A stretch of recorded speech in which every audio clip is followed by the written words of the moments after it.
Bien. Bandeko babolingo batata mama bandeko ba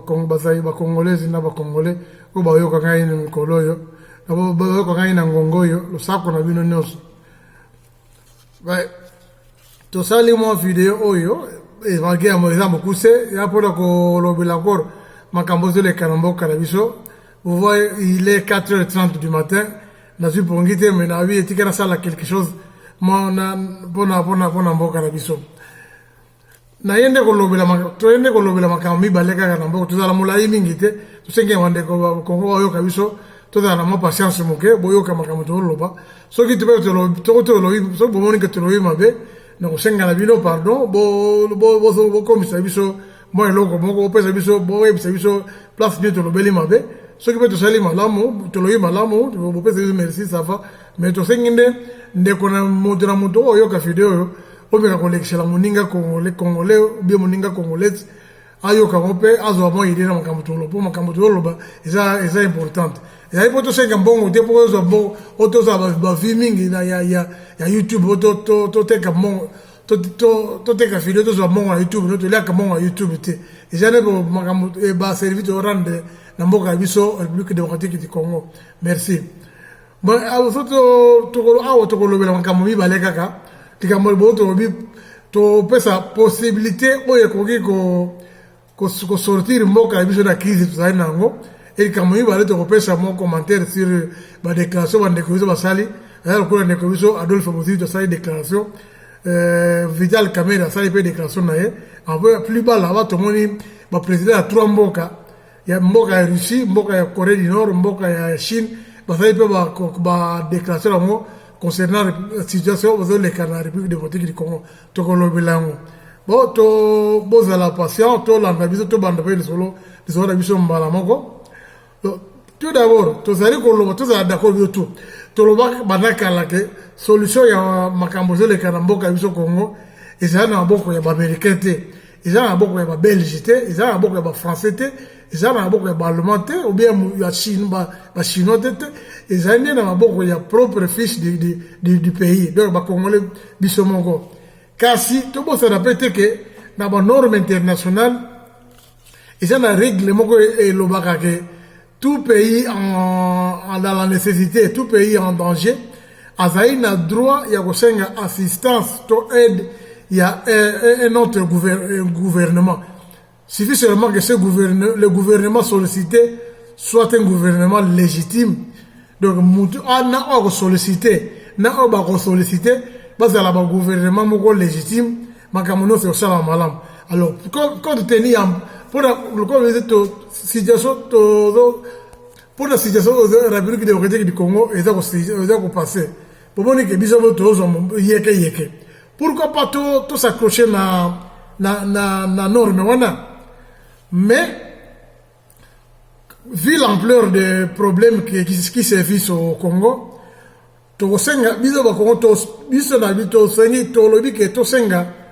tozali prêter to que nos senga aide na bien assistance na gouvernement moko eza nzinga na biso po osala biso eza la musique eza nzinga eza biso to préférer to senga aide na organisme oyo eza au-dessus de toutes les nations organisme wana to bengaka Organisation des Nations Unies donc ONU malembe na lobite ke na tangi MONUSCO côté parce que tant on a vu ONU ba mingi ba yokinga malamu te ba bi tala zoboyo abito ke le senga zobo aide na MONUSCO bio tolinga MONUSCO ken na bi MONUSCO côté na lobi ONU Organisation des Nations Unies organisme au-dessus de toutes les nations donc vous vous souvenez que na ONU na possession ya na mibeko na ONU et ça na mobeko moko babengaka la résolution 1373 pour la petite histoire tu sais mingi mais na rappeler quand même pour la petite histoire résolution 1373 wana et ça la maki depuis makabo lekaka na États-Unis na septembre 2001 tango ndeko na biso Osama bin Laden akosala ba américain musala akosala na bengi ndeko boyo kanga malamu na bengi ndeko Osama bin Laden parce que azali ekelamu ya nzambe nzambe moto asala ye nzambe kaka nzambe moto asala ye moto asala biso donc ye azali ekelamu ya nzambe biso tozali mpe ekelamu ya nzambe yango wana bengi ye ndeko na biso frère na biso donc alors ntango basali ntango osala masalaki baaméricain makambo ye asalaki bango baaméricain bayokanaki bakendeki na Nations Unies babengi baregroupe bato nyonso bamembre ya Nations Unies alors conseil ya sécurité ya Nations Unies evotaki résolution moko babengi résolution 1373 ya mpona résolution wana ezali kokondane mutu nyonso oyo kopatrocine baacte terroriste bien bagroupe terroriste or na mboka na biso Congo c'est bien connu vision toyebi yango ke bato baza causer bamalheur ya bapeuple congolais ezali nde bagroupe terroriste mosusu ezouta na Rwanda mosusu ezouta na Uganda mosusu ezouta na Burundi donc c'est bien prouvé nous avons toutes les preuves que bamobulu wana eza kokutende mpa na bango donc nous avons tous les droits toke losenga oni a appliqué résolution wana ya 1373 mpona bakanga bachef ya bagroupe terroriste wana bayebani bango bien le cas ya M23 par exemple biso toyebi ke M23 ezali patrociné par Hippolyte Kanambe oza au service ya Paul Kagame président ya Rwanda Paul Kagame na Yoweri Museveni baza patrociné comme bango bazana au pouvoir peut-être qu'on y a retardé l'arrestation de bango mais le cas ya Hippolyte Kanambe aza sous président toki tosali makasi bakanga facilement et ça vous souvenez que ONU c'est pas une bande de brigands ou une bande de bandits ou une bande de cowboys qui sont mboka mamboko baye bazui Hippolyte Kanambe bakaina ye non c'est un organisme bien organisé avec des lois à la base donc ceux qui vont bakanga Hippolyte Kanambe va passer par la procédure normale or bamikolo baloba ke bakoko biso baloba ke soko olakisi bopaya nzela yebaka mpe kolakisa ye danger koyokutana nzela wana olakisi ye na kana biso ya Congo mpona application ya résolution wana le grand obstacle ya na application nango ezali présence ya Félix Tshisekedi comme président de la République démocratique du Congo bandeko bamusu baneja kokolia mine babika evatala oyo makambo osala ayo osaka na béton bandeko faut na courage ya reconnaître babe na biso babe oza katikati na biso toza na courage ya reconnaître malamu oza na katikati na biso mais soit vous voyez que Félix Tshilombo tango je recule un tout petit peu je recule de quelque part bon mon aki tango bakangaki Jean-Pierre Bemba tango bakendeki na Jean-Pierre Bemba na CPI bayaki maloko joyete il fallait Hippolyte Kanambe zaki président le Rwanda a signé il a signé comme Hippolyte Kanambe abanga Jean-Pierre Bemba pour ye paza mutu azamuta munduki pe susu abanga ye il avait accéléré procédure wana pour bakanga Jean-Pierre Bemba bakende na ye na CPI donc pour revenir à notre cas maintenant le grand obstacle comme je l'ai dit tout à l'heure d'arrestation Hippolyte Kanambe pour kende na CPI ezali Félix Tshilombo parce que bino nyonso boyebi ke Félix Tshilombo tango basimbisaki ye pouvoir wana basimbisaki ye ya pouvoir vide aseyaki bakoro na Hippolyte Kanambe ke ye ako protéger ako garantir sécurité ya Hippolyte Kanambe vous avez vu vous ngamo de l'inventant côté nous avons vu tous tango ba déclaration pour la sala ke alors qu'il bien que j'assurerai la sécurité du Raïs et de sa famille. Vous croyez qu'il y a le pamba tango na septembre tango akeli na Belgique encore na Bruxelles akiko kusama kama na akende na France après akena les États-Unis aleki na Bruxelles na Bruxelles ba responsable ya Union européenne ba senga qui a signé a livré bango Hippolyte Kanambe. Félix Tshilombo, comme il y a un qui va encore na Hippolyte Kanambe. Alors, il y a une livrée, bino bo débrouiller na bino bo kene bo kangaye bo kene. Alors, pour revenir à la résolution de l'ONU,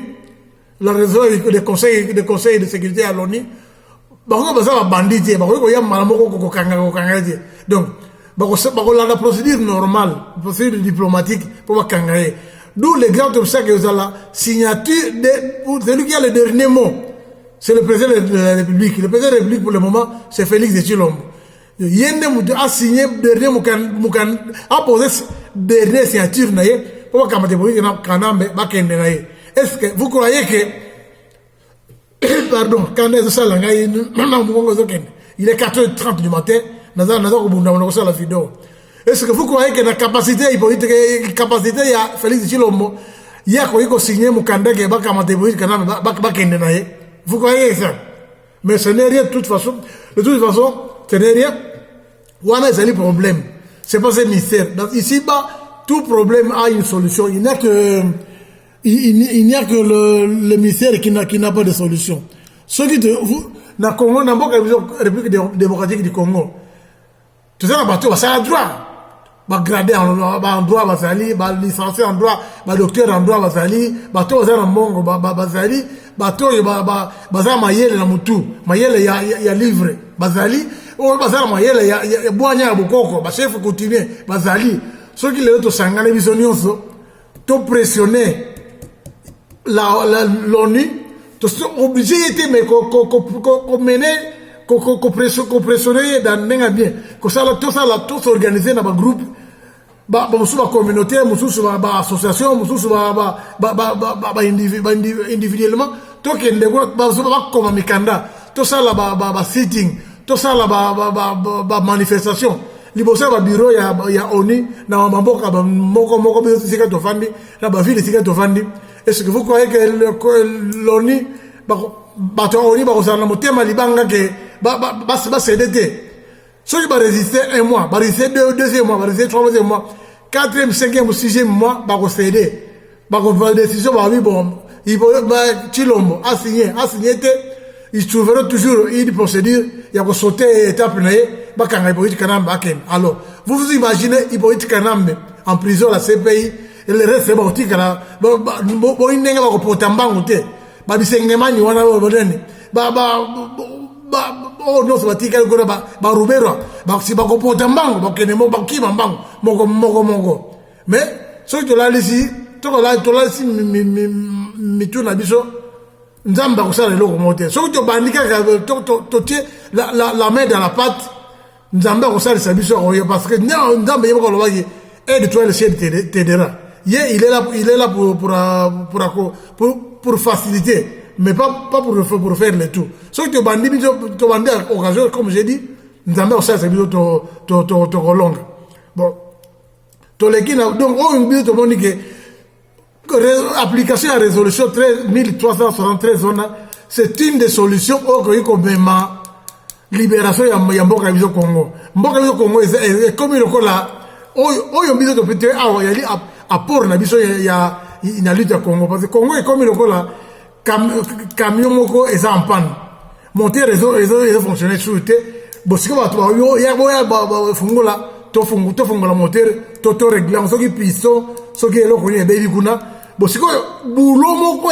ke meni beta makasi kangami makasi yeso ko longa te yango to ko ko senga ke mutu ya na clé na ye to meka clé to ta la clé ni ko fungola bulo wana ba clé à laine et ya ba clé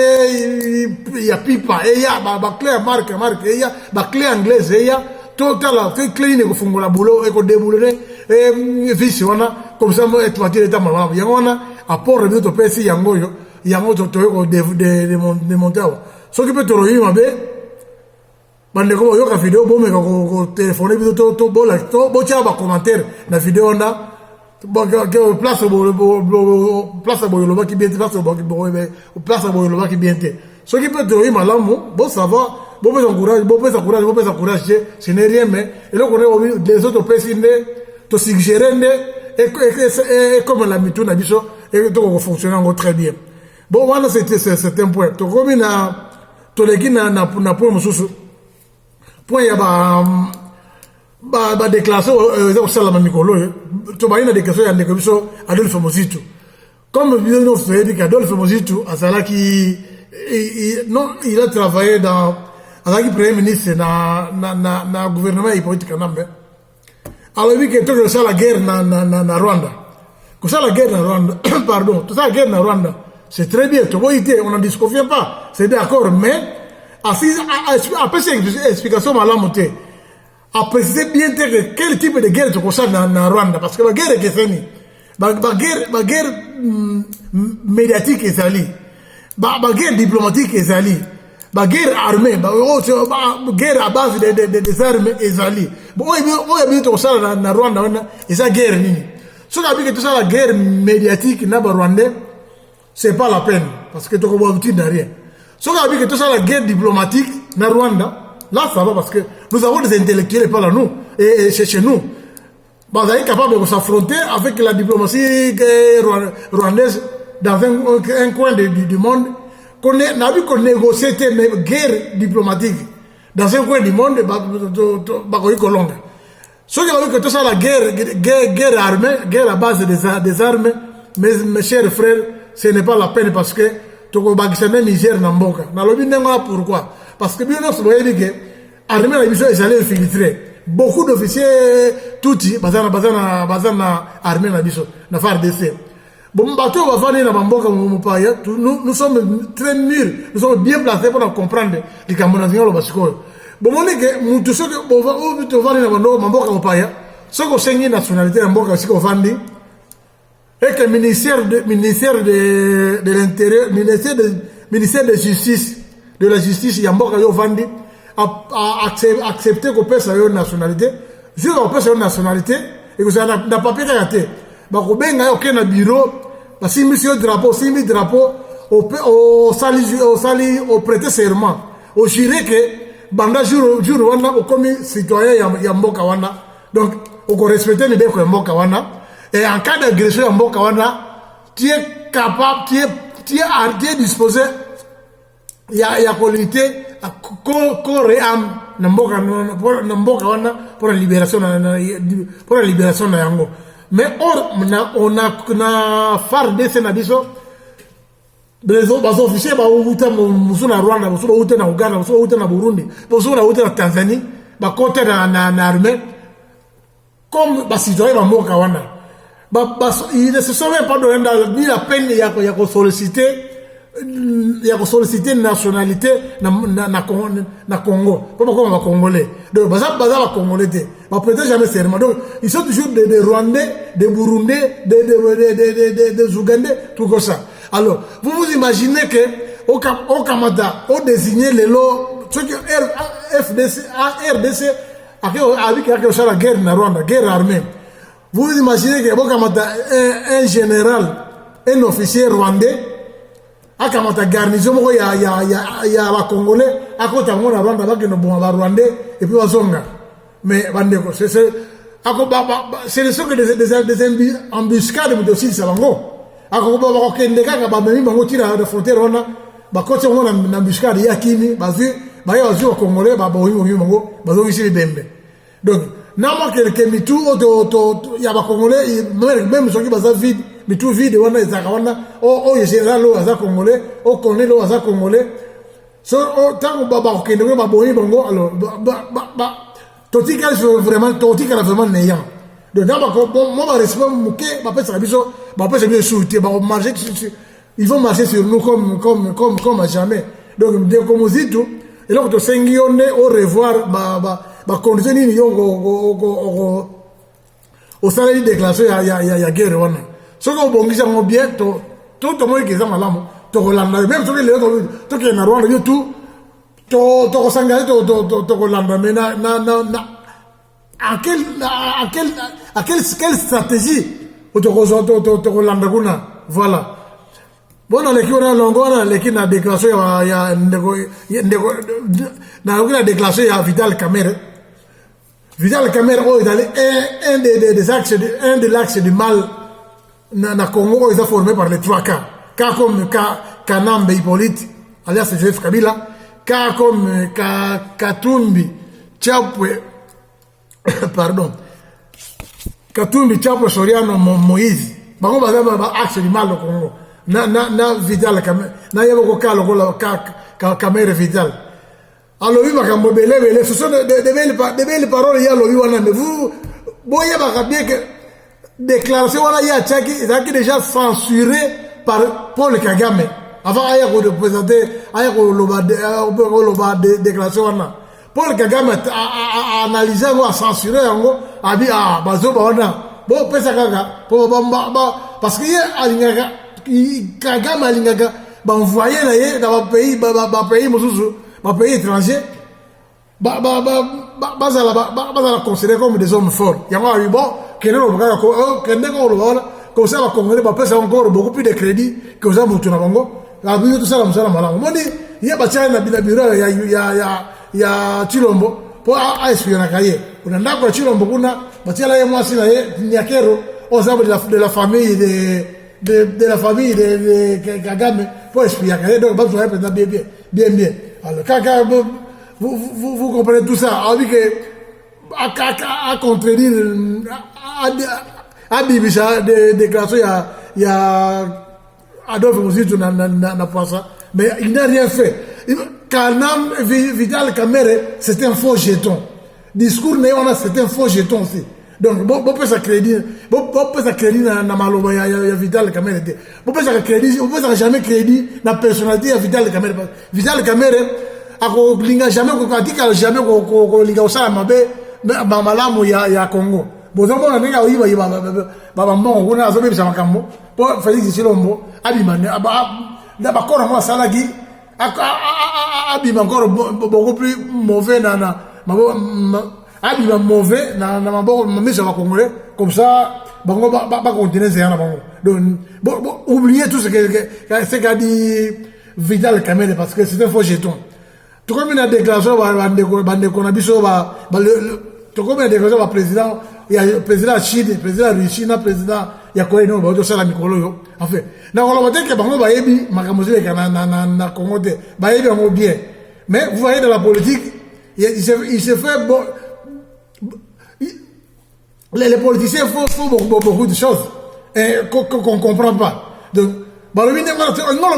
résumé, ceux qui Chine, ou bien Russie, ou bien Corée, qui n'a place, il y a RDC, qui ont sauvé, moi, ils ont la guerre, pardon. Bon, parce que tout ça, il va de 4h à 5h du matin, Mali les a trop, ils vont construire la mine. Bon, les misangai. Donc, ceux qui banquent la place, c'est RDC, banquent ça la guerre na Rwanda. Mais, na niveau de ça, on a Rwanda, niveau de ça, on a armée, faiblesse et armée, l'infiltration armée, nous n'avons aucune possibilité de gagner guerre na Rwanda parce que, policiers, quelques pauvres Congolais, na FARDC, aussi la embuscade. Tout va nommer kuna ningena lodi tout à l'heure mengo na frontière ko ko na misare na muscade boyi bango bakini bazongi alors tout tika nini wana bon après tout na lodi que likamusu na siasuka ngalo bawa likambo na lobaki ya 2 mois likambo ya distraction na Congo. Na lobaki na Congo que tout ça la makambo bien tout tika distraction mais ba tout bingi ba tout ça ko yokate ba ko nyaka ko sala il y a juste ce qui dit 12 jours dans tout ça vidéo mo to ba ki na vidéo na que tout ça la bato kanda tout tika distraction tout le monde distraction tu as quelques exemples mais eleki presque une semaine parce que vidéo tout ça on a mort retard il faut tout ça la semaine passée kaka mikolo landa qui 5 jours landa qui distraction bande tous distraction eza nini distraction yango bozo mona wa au sujet montoyo ndeko biso yo asala ki accident ozaki o muta cortège ya Hippolyte Kanambe o lakini abenga